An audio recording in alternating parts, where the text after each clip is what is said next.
I don't know about you, but today there's an awful lot going around our country and our world. So today we're going to talk about those issues that are important to you with our guest, Spencer Fernando.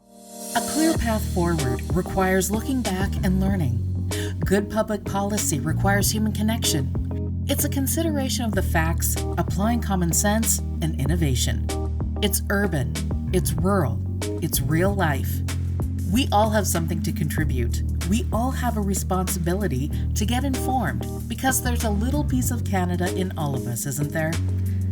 Let's learn on this path together. This is Leaders on the Frontier. I'm very excited to have with me a special guest, Spencer Fernando. Spencer is a very thoughtful columnist and analyst, and he's also with the National Citizens Coalition. Spencer, a warm welcome to you. Good to be here. So, Spencer, we're going to cover a lot of topics today, and I would like to talk with a fairly hot one, and that has to do with Chinese influence, specifically the influence that the Communist Party of China has had in, frankly, the last several elections on specific ridings, and the information that is dripping out through a source is really quite gobsmacking as we learn more about the influence that different organizations from the Communist Party of China has had on influencing those election wins. So do you think this is a story that is going to go away? Do you think it has legs? What do you think, Spencer? Well, all the polls show that this is a story a vast majority of Canadians are paying attention to. I mean, there was a survey, I think, 2 weeks ago, and it showed, I think, 71% of the Liberal supporters wanted a public inquiry, independent public 71% of Liberal of the supporters Liberal want an supporters. inquiry. Wow. Yes, that's right. And that was, I think, an Angus Reid poll, if I'm not mistaken. And so I think it's a big concern. You've seen public opinion in Canada turn very much against China in the last 3 or 4 years, obviously with COVID and then the two Michaels, and then just China's increasing belligerence under Xi Jinping. And so I think what you have is Justin Trudeau is very out of step with many in his own party and certainly with the country. His father was, very much, don't know if you could totally call him a communist, but certainly a communist sympathizer, a big fan of communist China. I mean, Pierre Elliott Trudeau was praising communist China right at the time when people were talking about how they had killed millions of people, right? So that's always been kind of his ideology. And so he passed that down to his son, obviously, and, Trudeau's kind of kept that going. But he finds himself in a very interesting situation where I think he and the people around him bet that China was just going to become more and more powerful, more and more influential. They felt the U.S. was going to weaken, so they tried to shift Canada more into the orbit of China as opposed to the U.S. And that bet hasn't really paid off. China's got serious demographic and economic problems.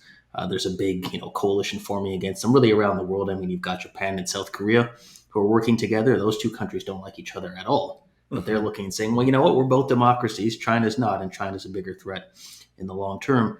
And so I think Trudeau finds himself kind of playing catch up. And then I think there's a lot of shady stuff that's happened in the Liberal Party. I mean, he's obviously very scared of holding an inquiry. He's desperate not to hold one.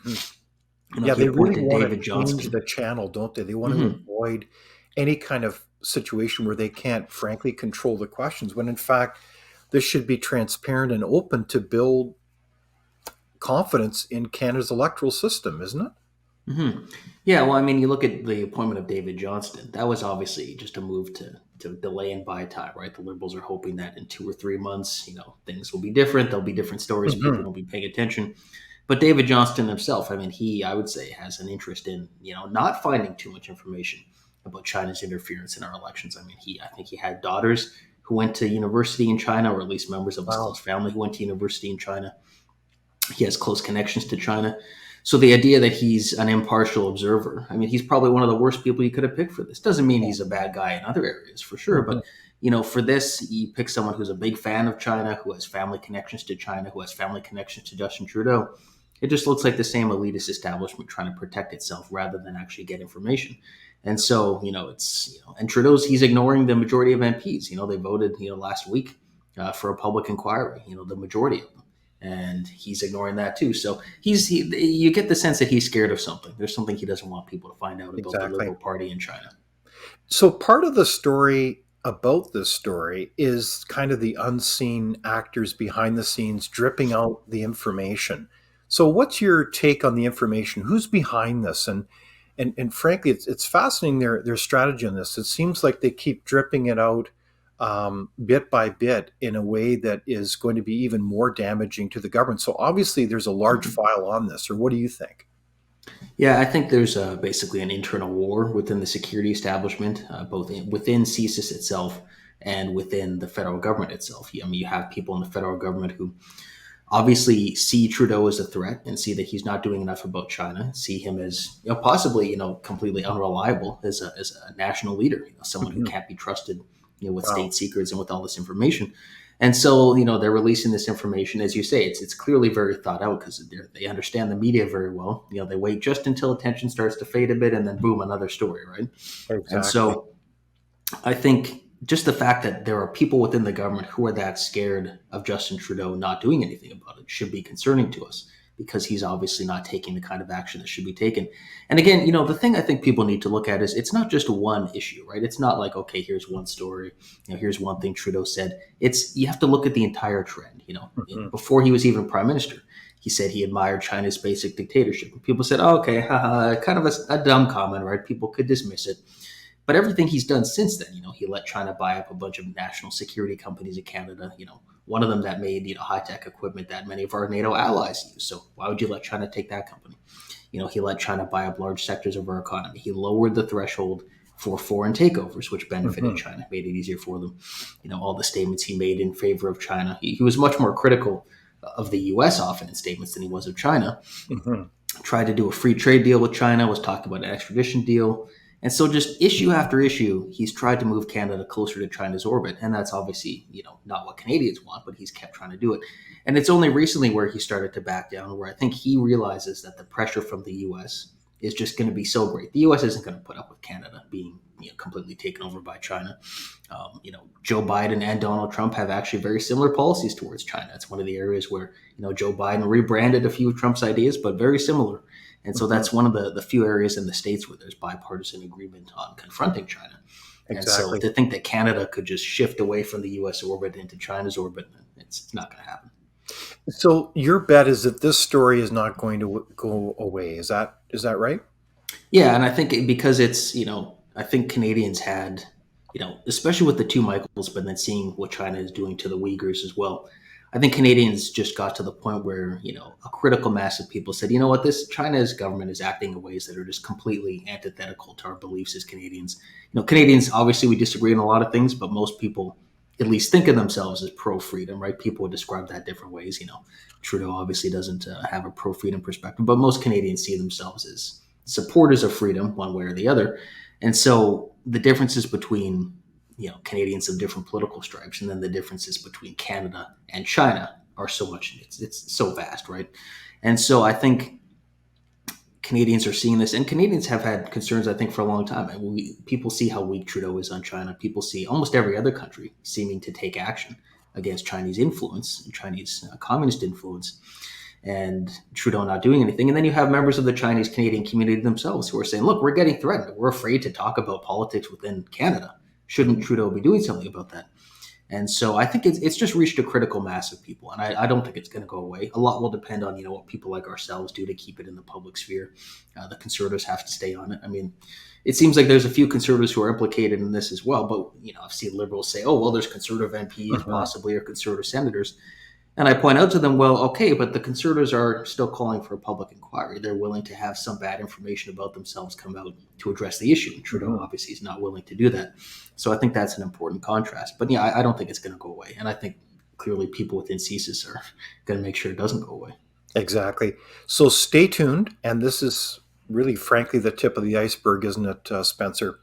Um, so speaking of the international stage, there's a lot of moving parts going on. One of which is just, frankly, a lot of these issues beg the question: Is Canada a solid NATO partner? For years, we've not really lived up to our NATO agreements in terms of both military spending and capability. How are we really viewed at this point in terms of the international stage as a NATO partner? I don't think we're seeing we're taken too seriously. I think there's some good things we've done. I think supporting, giving support to Ukraine is important. I know a lot of people, are concerned, understandably, about the cost, but I think the cost of letting Russia win and then Russia having a border with a NATO ally, Poland, where we would be forced to basically go to war with Russia if Russia Mhm. attacked Poland. The cost of the military buildup that would require is so much greater than helping Ukraine win now. So I think it's certainly worth it to help Ukraine at this moment. And going forward, we'll be paying more later if we don't. But I think Canada did some good training. We trained a lot of Ukrainian soldiers, which is important. They've provided financial support, which is nice. But I think the deeper problem is we don't spend enough in the military. And this is where I think we have a government that just, I don't know whether they're naive or it's something more sinister, but there's this attitude you see, and I see people, liberal supporters too on Twitter say, "Oh, what do we need a military for?" Or Canada doesn't need to be a military power. And I think a lot of people don't really realize that the world is still a very dark and dangerous place quite often. At the end of the day, if you want to protect your country, that means you have to invest in weapons that are designed to kill other human beings. And people don't like to talk about it. It's not a nice thing, Mhm. but that's what war is. And you can actually dissuade war by being more powerful, right? The whole point is if you look weak to a country like Russia or you look weak to a country like China, they're going to take advantage of that. And so, yeah, we have to invest in weapons. We have to be willing to send people, to protect our country. And sometimes that would mean fighting a war and killing people. But if we don't show that we're prepared to do that, not only does it put us in danger, but our allies will look and say, well, why are we defending you? I mean, look at it from the perspective of the US, right? If Canada was attacked, our first move would be basically to beg the US to help us. And I'm sure they would, because it's in their interest to defend North America. But how is it fair if we consider the US an ally and a friend? Mhm. How is it fair that we put all the burden for our own defense on them and then say, oh, well, yeah, you're just supposed to do this because you're our ally? What if the US got involved, in some catastrophic war and then someone else attacked them? Well, shouldn't we have the capability to, defend at least part of North America? You'd think so, right? And so the last budget, and again, it's all about priorities. I mean, Trudeau's massively increased spending. The recent budget increased the deficit dramatically from the Liberal projections, and somehow the military isn't benefiting from it. And I'm sure you saw the story of how Yeah. troops in Poland are Mhm. being forced to pay for their own food, and some of their families are going into debt. So how do you spend so much extra money per year, and somehow you don't build up the military in a much more dangerous world? And so I think I don't see how other NATO countries would take us too seriously. They have no Mhm. reason to. No, I think you make a very good point that Canada really needs to up its game as a NATO partner, and that really relates to our international relationships with so many other people that we rely on, and in turn rely on each other. So, speaking of the federal budget, um, it is just astounding. I would never believe 10 years ago that we would have a government that spent more money the last, frankly, what is it, 4 years than all prior governments previously. So the level of spending is really hard to comprehend. So this last week we've had that federal budget. What's your summary and quick take on that federal budget? Yeah, well, people have made the point that it seems the liberals are almost scared of balanced budgets. I mean, their own projections, if they just didn't do much, even after all their spending, if they just didn't do that much in this budget, just kept things relatively stable, they'd be, 4 or 5 years away from a balanced budget quite reasonably. And so, of course, Chrystia Freeland was saying a lot before the budget of, yeah, we're fiscally responsible, blah, blah, blah. But of course, that's not how it went. I think there's a bit of an internal conflict between Freeland and Trudeau. I don't think it'll ever get too public. Hmm. I think she's kind of, it's just a guess, but I think she's probably looking for the exits relatively soon. She has a lot of friends in New York City, a lot of friends in Washington. I think she's more at home with the kind of the elitist international political crowd in the U.S. Mhm. That's kind of more her scene. So I think she wants to avoid reputational damage by being associated with Trudeau, going forward. Especially if the U.S. sees Trudeau as not trustworthy on China, Mhm. then she doesn't want to taint her own reputation. So I think she may have intended to have a reasonable budget, and Trudeau came in and said, "No, we're going to do a bunch of spending," because Trudeau doesn't. He thinks the budget balances itself, which hasn't happened yet. But overall, it just shows that he's just going to keep spending. It's basically an NDP budget. The NDP is, obviously influencing a lot of what the Liberals are doing. Mhm. They don't get anything for it in terms of cabinet seats somehow, but, they have some influence in terms of just massive spending. And I think the Liberals, they're kind of caught in a weird loop economically, or they're trapped in a way, right? Because the more inflation goes up, the more Canadians struggle, and the more Canadians get angry at the government, understandably. Exactly. And then the Liberals say, okay, well, we're going to borrow more money and give it to you to help with inflation. But of course, that makes inflation worse, right? So they're just caught in this trap, and it's ideological because they can't accept that. Sometimes the government needs to actually cut spending. The government needs to step back, reduce taxes, reduce its rule, let the private sector have more influence, and that's how you get higher productivity, and you start to lower costs and prices. But Trudeau, he's too ideological to do that, and so Mhm.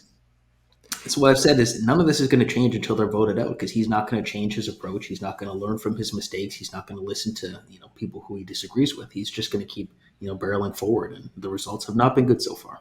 No, it is really quite surprising in some respects that the government continues to be on a spending tear. There's no lessening up on the throttle in terms of deficit spending. And it's interesting within the budget, there's no real articulation of any vision to balance it, or even they're even throwing away kind of the curbs around Mm-hmm. the percentage of debt to GDP of the economy. You want to have a good balance between the size of the economy and not too much spending. So this is where I'm also fascinated because this last week there was a poll that came out, if memory serves me correctly, from Mangus Reid, pointing out that some 60% of Canadians now understand that increased inflation relates directly to all this increased money that is being sprayed across the country.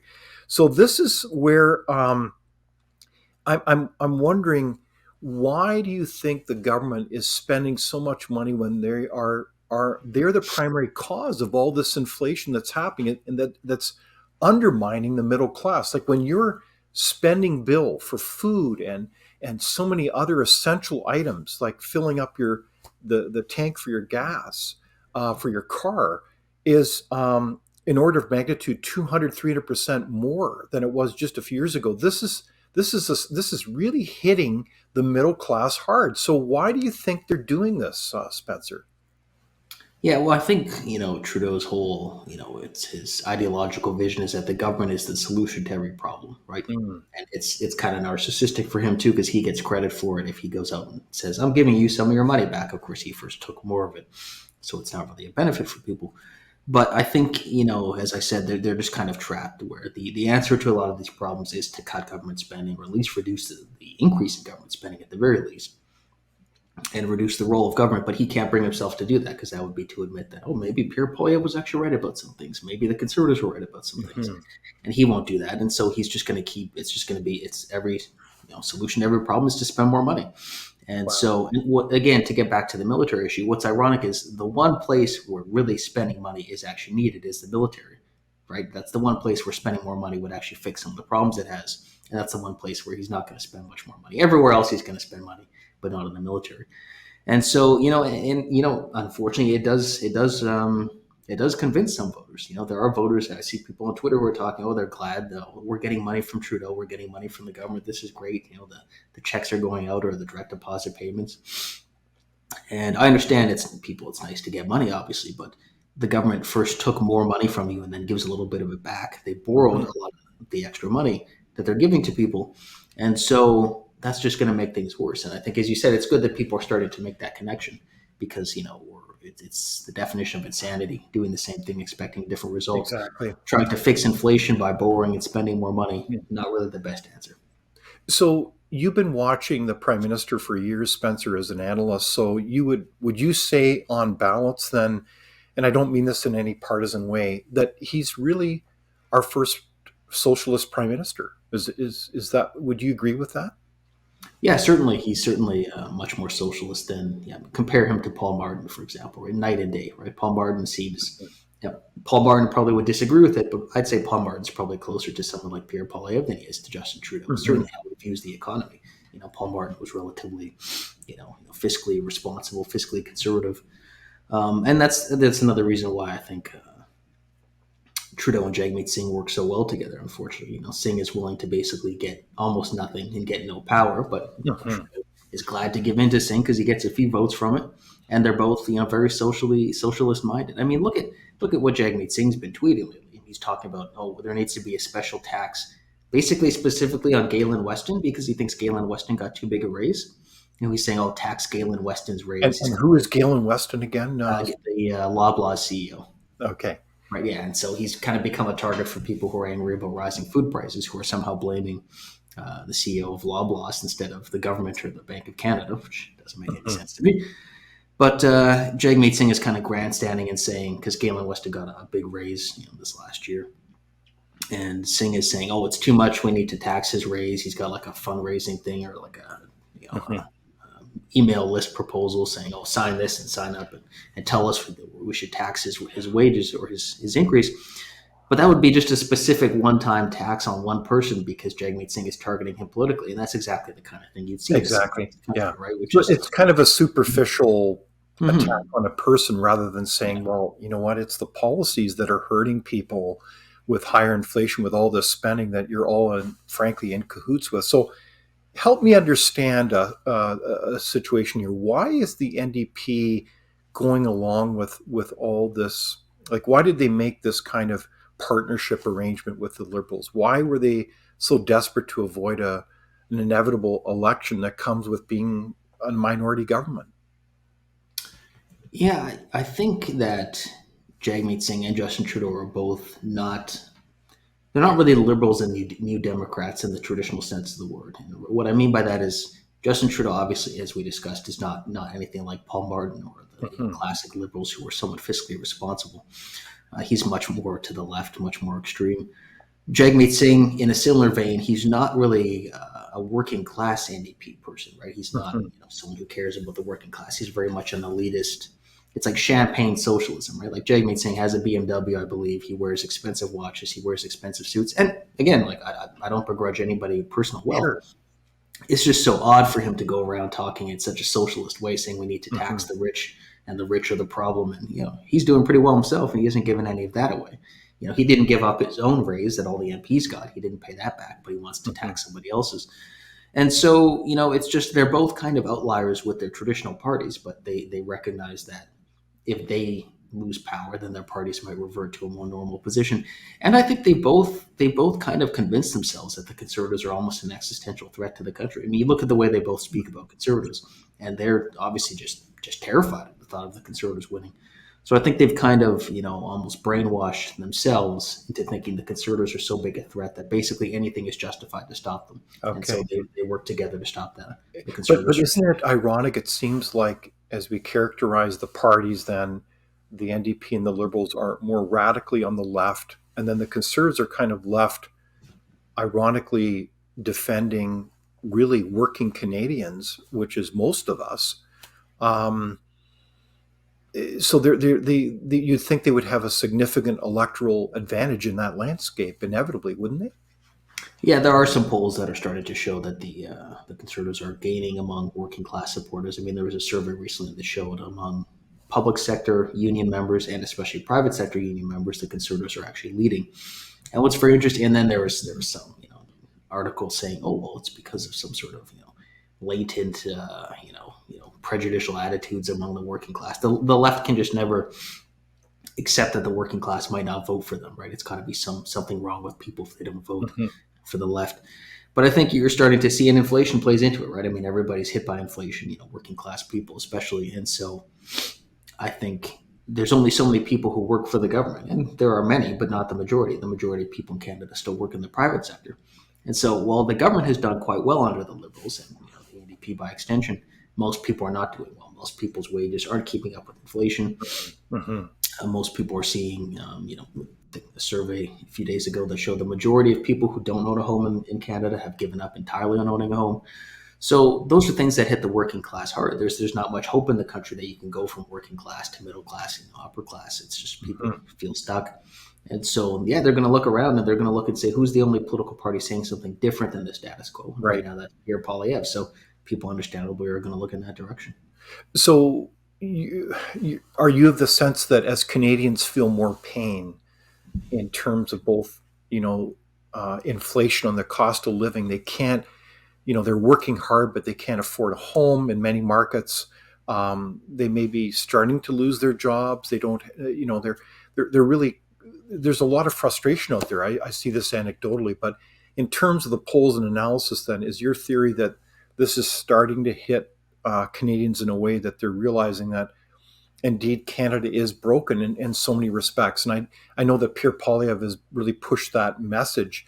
But from a policy point of view, you see that in the numbers, how this is impacting Canadians. So do you think this is starting to really impact the Prime Minister's popularity then? I think so. I mean, he's been close to 30%. The Liberals have been close to 30% support for quite some time. I think one thing people forget is that he's not really ever been that popular a politician. I mean, he won in 2015 about the exact same percent of the popular vote the Conservatives had won in 2011. And he was popular for, 2 years or so, relatively popular, 50% or so. He never got back to that position. He lost the popular vote in 2019 and then lost the popular vote again in 2021. That's right. And 2021, I believe, was for the party that won the most seats, that was the weakest popular vote performance ever, for the winning party. And the previous weakest performance had been the Liberals in 2019. So he's been a relatively unpopular politician, winning narrowly targeted victories in certain ridings to stay in power. But he hasn't been that popular. And then things really declined with the China interference scandal. I think that tipped some more people and said it's not just that he seems incompetent. To a lot of people, he seems very corrupt, and that's the feeling a lot of people have. And so I think all of it is just added up. And then the fact that everything in the country seems like it's getting a little bit worse, day by day. And that's not just with crime, but one thing I talk about a lot is per capita income, right? Right. Canadian per capita income is now going down, which means that on average, people are actually poorer year after year. That's been going on for a while. And so when people feel like just bit by bit by bit, they're getting poorer, they see crime going up, the country seems a lot less safe. And now your taxes are going to be going up a lot, right? Yeah. And so people look and say, well, what is the federal government doing? We see all this money they're spending. We see all these announcements, but our own lives aren't getting better. And, who do you blame? You blame the guy who's in charge of the federal government. You can't blame anybody else. He's the one who's responsible. So I did want to shift a little bit to another cause of inflation and it's frankly the attack on energy in Canada. For years, dependable, cheap energy has really been an ace card for Canada. It affects everything in terms of the cost of manufacturing here to, living in your home. But this government has really been about attacking energy on so many fronts.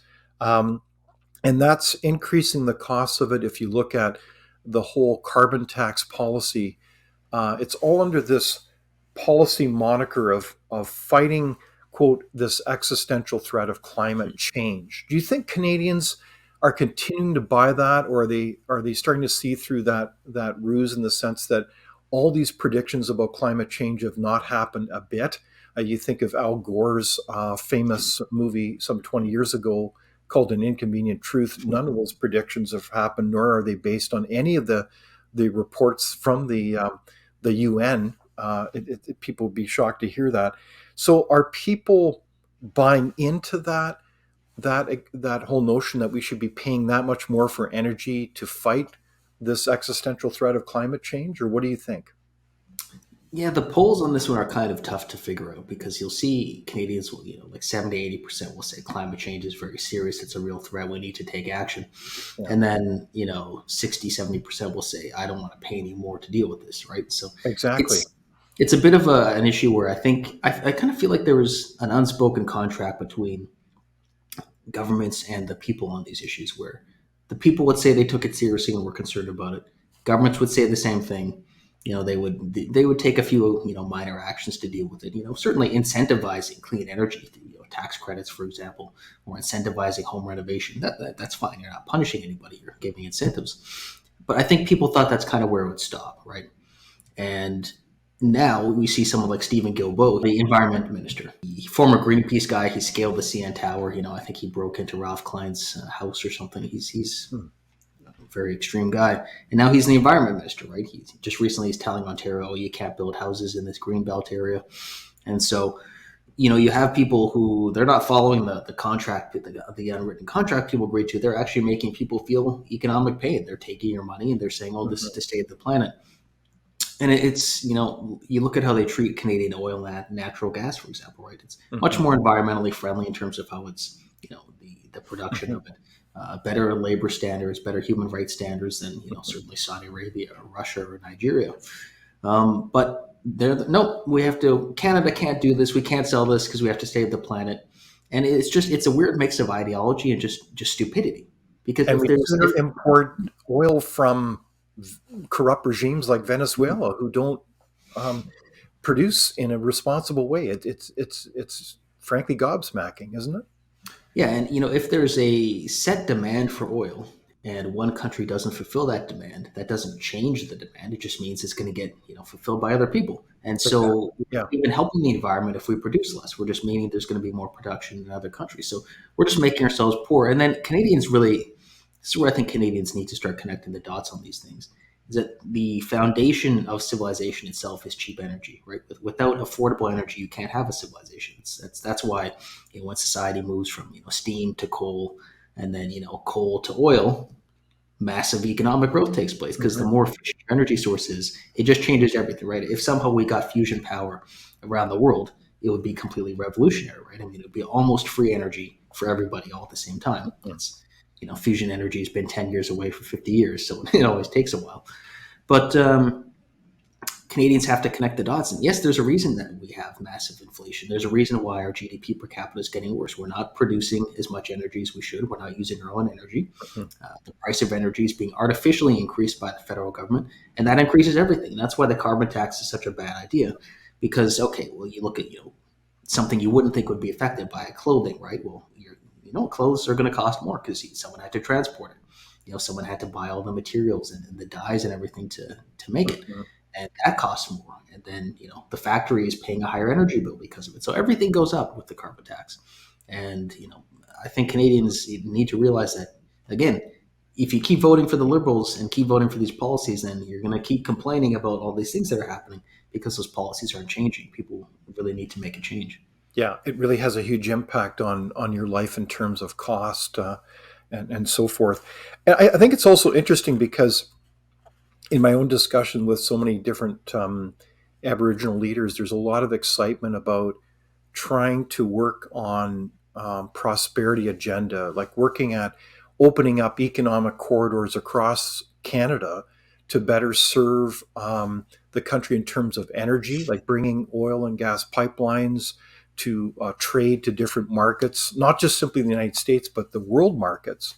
And here you have in the winter visits from a number of international leaders, including the president of Germany, asking Canada for help to bring liquefied natural gas to Germany, given the kind of concerns around not having enough energy, given the restrictions from Russia.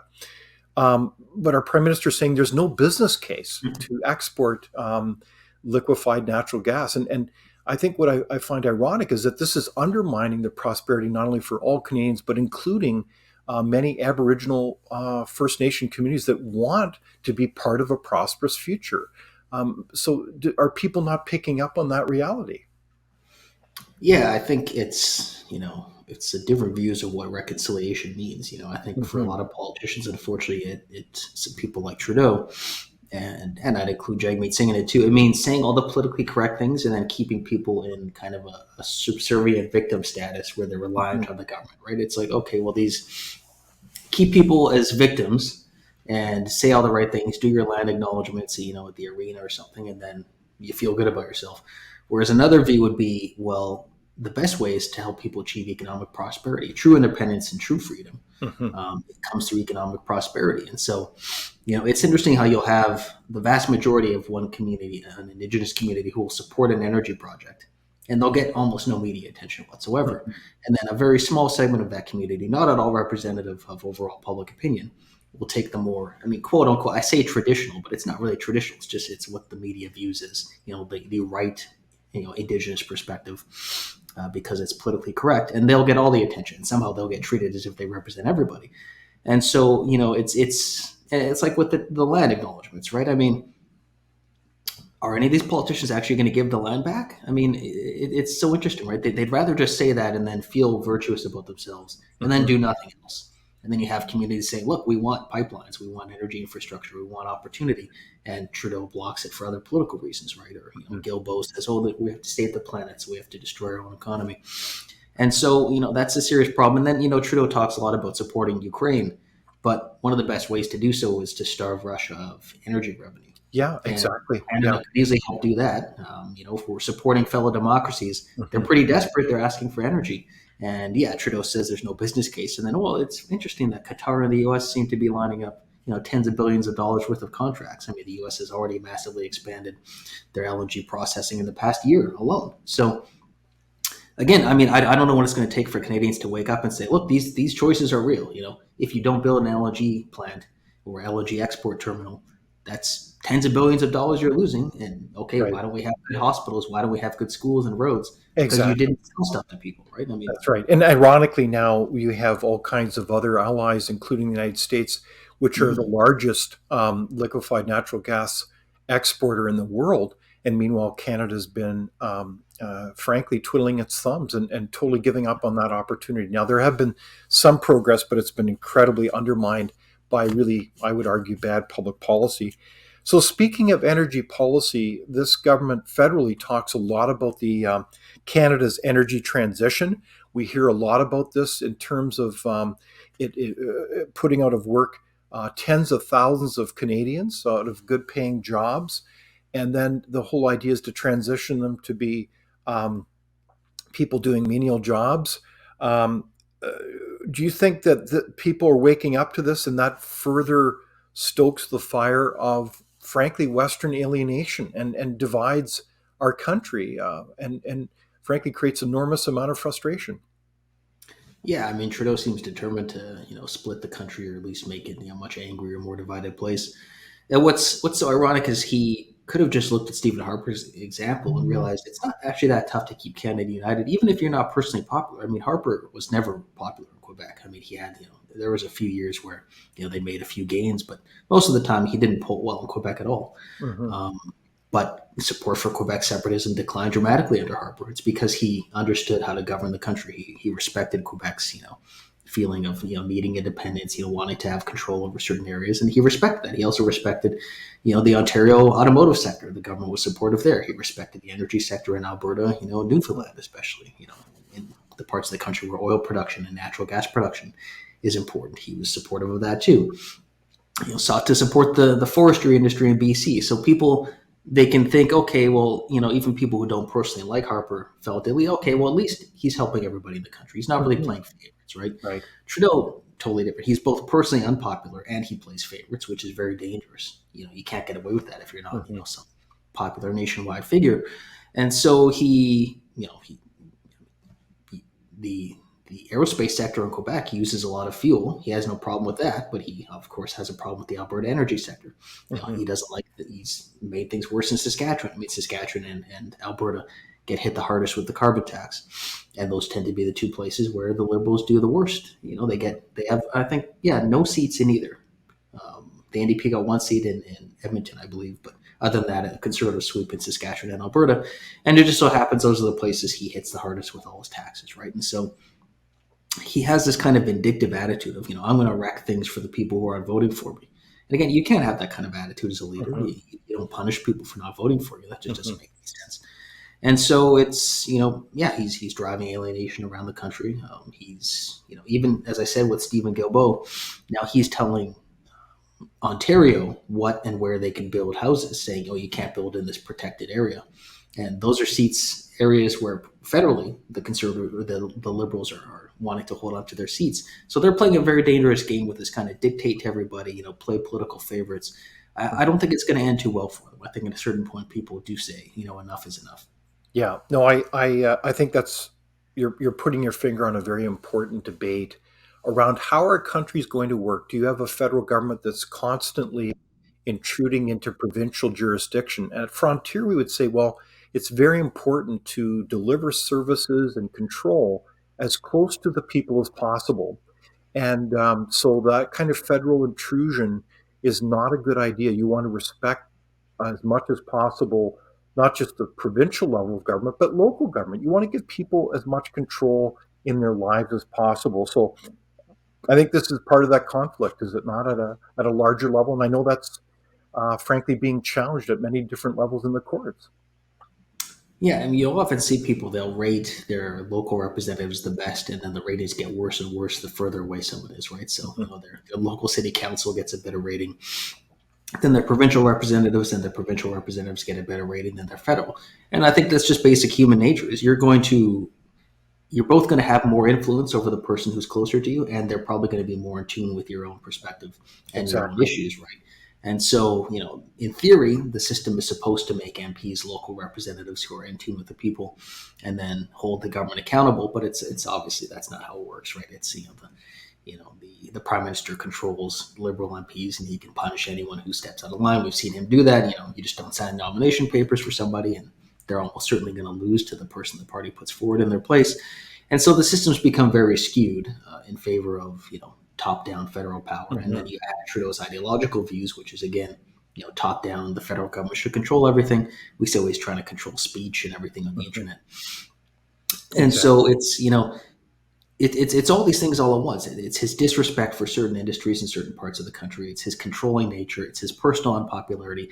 And then it's the fact that things on top of all of that are also getting worse.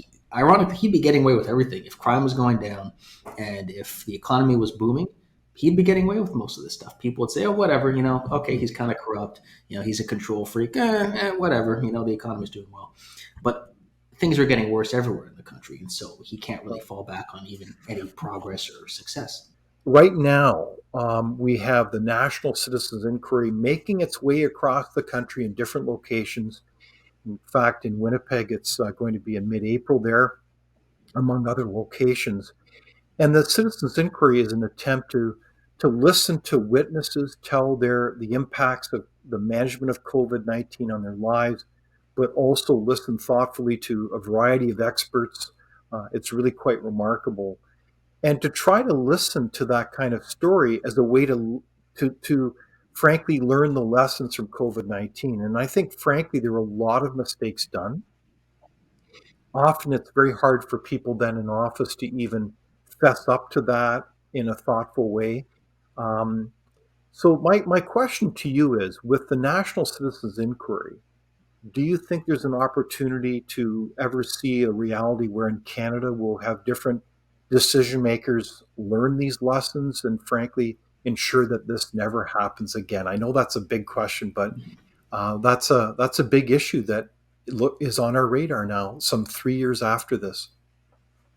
Yeah, I think it could have an influence on future conservative government for sure. I think the conservative MPs are probably paying attention to it and would be willing to learn from it, especially because their base demanded that. I mean, you saw them, not take too strong a stance while it was happening. And Aaron O'Toole was basically punished first by the party base, who pressured MPs, and then MPs themselves, who removed him.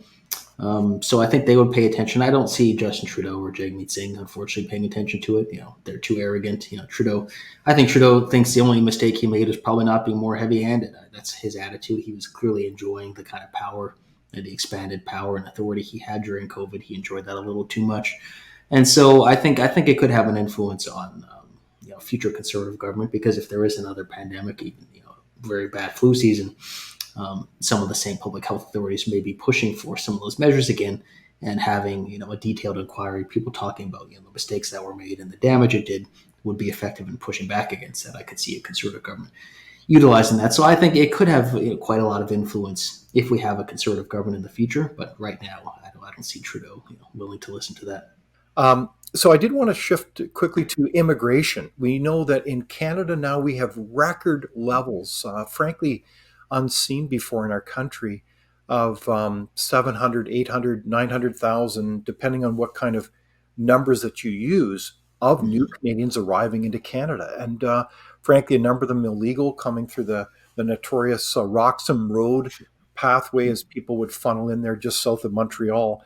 So is that serving Canadians? Is this new record level of immigration coming into Canada? Yeah, I think it's right now. It's certainly too much. People, and again, this is where it's so odd that this issue is not really discussed openly in Canada. Almost every other country, immigration levels are a key point of political difference, as it should be. It has a big Hmm. impact on the country. Um, I think Canada certainly needs immigration to a certain extent. I think it's, we're a country built on immigration. It's been very positive for the most part. But the idea that we just never debate what the level should be seems very odd. And, I'd say to people say, oh, well, it's anti-immigrant to say that you want to reduce immigration. Mhm. And say, okay, let's bring in 20 million people next year. And they'd say, oh, well, that's too much. It's like, okay, well, so you acknowledge that there is a point at which it's too much. You just disagree on where that point is, right? Right, It exactly. wouldn't be anti-immigration to say we shouldn't double our Mhm. population next year, right? They're just common sense. And so, you have, I think, people now in the real estate sector saying, look, we're not building enough houses to keep up with, even basic population growth, let alone 1 million people coming in per year. I think it was 1 million when you add up, permanent residents and then temporary foreign workers and students.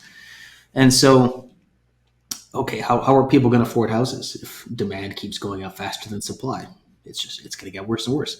Healthcare system's not doing well, so you just bring in a whole bunch of new people at a rate faster than you expand your public sector and your service infrastructure. That doesn't seem like a good idea. And the irony is the Liberals think they're being pro-immigration by doing this, but nothing is going to reduce support for immigration more in the long run than bringing in too many people and causing a lot of problems for the country. Yeah, So that's the I think irony, we, isn't it? yeah, so I think we certainly need to reduce the number and start having an open conversation about what level of immigration is positive for the country and when it gets to be a net negative. Exactly. So this is just hot off the press. We have a decision from the Supreme Court of Canada saying that they will not hear the appeal from the so-called Dr. Brian Day case, where he operates a private clinic in British Columbia and Vancouver called the Canby Clinic. This is a clinic that's been around for a long time, among others in our country, that frankly helps serve Canadians. It's where people can choose to pay for those services and get better health care.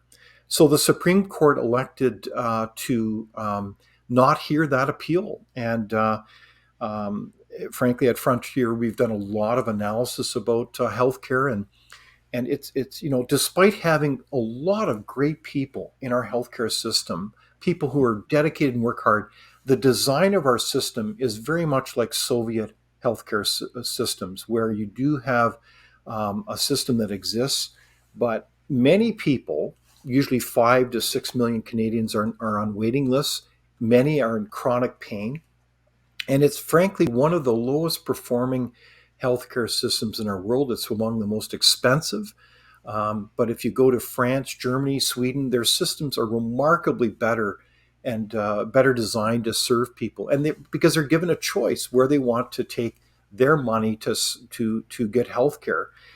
So those public goals for healthcare are very important, but the whole design of a kind of a public monopoly is a bad idea. So is this kind of decision going to serve Canadians better in your view?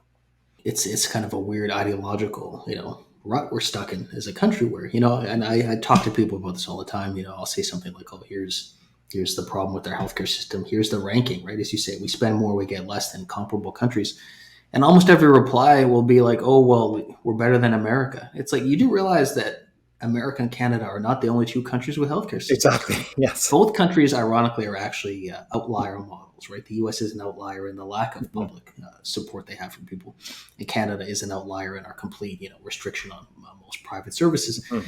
And neither one, the U.S. has its benefits. People who have good insurance get great healthcare in the States, but a whole Mhm. lot of people get very little healthcare at all. And in Canada, sure, we all technically have access, but it's only in theory, right? Do you really have access if you're Mhm. waiting, to the point where it's too late? The other thing that's funny is that, well, not funny, but know what I mean.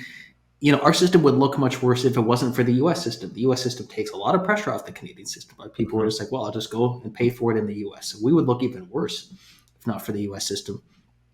But the key thing is that it's like people don't know that there's a difference between public delivery and universal coverage, Exactly. right? Yeah, that's And so right. people think, when someone says, oh, we can provide private healthcare services, they think, oh, everyone's going to just pay with their credit card. Well, no, I mean, most of Europe has a mix of public and private Mhm. hospitals. And you Yeah. go to a private hospital and they say, okay, here's how much it is. You give them your government health card and the government gets billed. And so Yeah. you still have everybody being covered, but you also have private sector competition and innovation. And so they tend to they pay less, or if they pay the same amount, they get better service than we do. And so I don't know why people are so scared of that kind of system. It's very strange. But as I said before, I think, regardless of the Supreme Court decision, I think in the long run, it's inevitable that we're going to have more private healthcare. It just has to happen. The public system is obviously crumbling. You can throw as much money as you want at a system that's broken. It's not going to fix it. Yeah. And so people will just go elsewhere. People will do stuff under the table. Provinces are starting. You see Ontario is opening it up. People are just going to demand it. And most surveys show that, Canadians do want it, but do want more private service. But the political class is still obviously scared of talking about it. But Spencer, the thing that just makes me crazy is that the very people making decisions around these things, including those justices on the Supreme Court and MPs, don't use our healthcare system. They don't have to sit on a long waiting list like regular Canadians. They're like elite athletes. If they have a hip that's in pain, they'll get it done right away. So they skip the queue. They skip the lineup. So they don't have to live with the consequences of their decisions. So that says in itself that the system is not serving regular Canadians. And I think that's, it's a very disappointing decision by the Supreme Court of Canada, in my opinion. Yeah, and I think the whole thing people don't get is if you don't have a system where money is a factor in determining access or status, then proximity to political power will just replace money, right? I mean, Exactly. Okay, so you can't pay for better service, but an MP, a Supreme Court justice, or you are an MP, or you work in a government ministry. Well, here you go. Your wait doesn't have to happen, right? So there's always going to be people who are going to get better service because they either have more power or more money. The thing you do is what kind of system best works for the most people. And obviously, that's not the system we have now. Exactly. So speaking of control and censorship, I want to talk to you about Bill C-11. Are you concerned about it? Very much. Also C-18, I'm concerned about that one as well. And then the online harms bill, I think that's C-36, unless they change the name of the new parliament. But it's just all the government is, it's like they're scared of the internet almost, right? They're scared of the fact that, someone like myself, for example, can start up a private website, build a big following and criticize them openly. They don't like that. They've thrown so much money at the establishment, the legacy media. And then I think they're saying, oh, wait a minute, why are we giving all this money to influence the media if all these independent people on the internet can just, speak freely? So they're kind of saying, okay, we'll give more money to CBC, and then we'll restrict free speech on the internet, and then we'll give more money to the establishment media. And there you go. You basically have a state media apparatus. And this is why, again, I think, we shouldn't dismiss when Trudeau said that he admired China's basic dictatorship. I mean, Trudeau looks and says, there is no such thing as private media in China. There's no other perspective. There's no opposition media. There's no critical media. Xi Jinping will go to the headquarters of Chinese media and say, your job is to, promote what the government wants. And no one bats an eye at that in China. That's just, that's how people think it should be. And so I think Trudeau looks at that and says, why am I sitting here getting criticized by, some guy, Spencer Fernando, what right does he have to say I'm a terrible leader? Exactly. And I think I think the irony, Spencer, is that when we talk about all these bills, they have different components in it. There's a complexity to it, but it is really all about censorship because, quite frankly, the government could put to rest concerns about censorship if they weighed in incisively in all the legal language and said, no, under no circumstances will the government censor what's on the internet. But they're not doing that, are they? No, and the thing is, the reason you have to look at it as all connected is to think of how governments use power and how they try to expand their power when they know that people are wary of it, right? It's kind of like the boiling the frog thing, right? You throw a frog in, boiling hot water and then it's going to jump out. But if you throw it in cool water and slowly turn it up, then it boils to death, right? It doesn't realize the difference. And so they know that if they just came out and said, yeah, we're going to massively censor the internet and expand government power, people would be like, well, this isn't what Canada is supposed to be about. But so what they do is they say, okay, well, yeah, don't worry. We're not going to regulate user-generated content, and we're just going to give more power to the CRTC. And then, of course, they reject the Senate amendment that would have protected user-generated content. And so that's C-11. But then C-36, online harms legislation, will give more power to the government to regulate online harms, right? So you've expanded the CRTC's power with C-11, and then you're telling the CRTC what to do with C-36. So with C-36, you can say, oh, we're not expanding the CRTC's power. And with C-11, you say, oh, we're not telling the CRTC what to do, but you do it in two separate pieces of legislation. And the end result is CRTC is much more powerful, has regulatory authority on the internet, and then gets to tell people what they can say and what they can't say. So Yeah. you just do a piecemeal, and people wake up one day and realize, well, I thought the internet was supposed to be free. It doesn't seem like it's too free anymore. Well, and I think this issue is very concerning, especially when you look at what the government does currently in terms of federal funding to some 2,000 media outlets now. I think a lot of our viewers would be shocked to learn that the federal government dishes out, in addition to the state broadcaster, the CBC, a lot of money to some 2,000 media outlets, and they all are climbing on board an agreement that says they have to cover certain issues in a certain way. So they no longer are about news gathering; they're really about, frankly, propaganda. Is that not fair? Yeah, and this is, the one area I've said before, the one area where the liberals seem to understand human nature. They don't understand what the military with crime, but with influencing the media, they're very successful at it, because you don't have to necessarily tell someone exactly what to say or what to do. You just have to have that person know that their money is going to come from the government if they Mhm. want to stay in business, and the conservatives are probably not going to give you that money, but the liberals will, and so you know, take it from there, right? What are people going to do? Exactly. Yeah. Journalists already tend to be, on average, not in every case, but on average, left-leaning people. Just that seems to be how the industry shakes out. And so you add on to that the incentive that, look, if the liberals lose, then you might be out of a job, or your company's going to lose some money, I and agree. they're gonna self-censor, and they're gonna push themselves in a pro-liberal direction. They won't even have to be told directly. Yeah, I think that's a good analysis. So I do want to turn a little bit to some elections before we wrap things up here. We've got a number of elections on the horizon.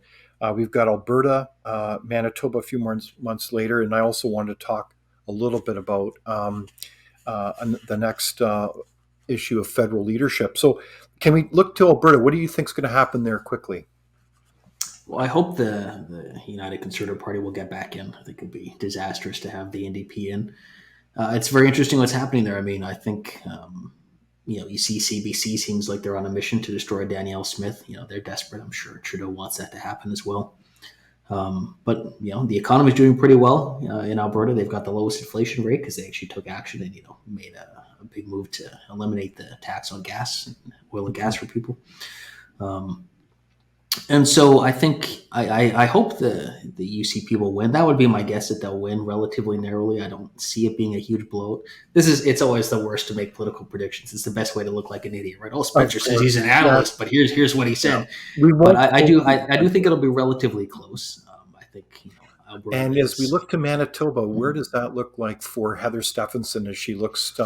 It's amazing Mm, yeah. it's in the fall. Is that correct? Yeah, it's not looking too good for the Conservatives, unfortunately, in Manitoba. They do well always in the rural areas, but the Winnipeg is what swings it one way or the other, and the Winnipeg polls aren't looking too good. The only thing I think the chance they have is that I think a lot of people are still concerned about the idea of Wab Kinew as the premier. He has an interesting past, and nobody's perfect, but Right. I think that bothers a lot of people. So we'll see if people are willing to actually vote for him for That's right. premier or not. Indirectly, of course, they're voting for And in representatives, many but ways, that campaign has not really begun yet. So as those campaigns begin, then the voter has more scrutiny on those types of parties and their Mhm. policies and the leaders, right? So do you think the NDP Liberal Alliance is going to continue for very long? When do you think it would end? And when do you think Trudeau will, frankly, the analogy is a bit like a ship with barnacles building up on it with weights of issues. And we've talked about this a little bit before, but do you think Trudeau will eventually transition out, and who might be those new leaders?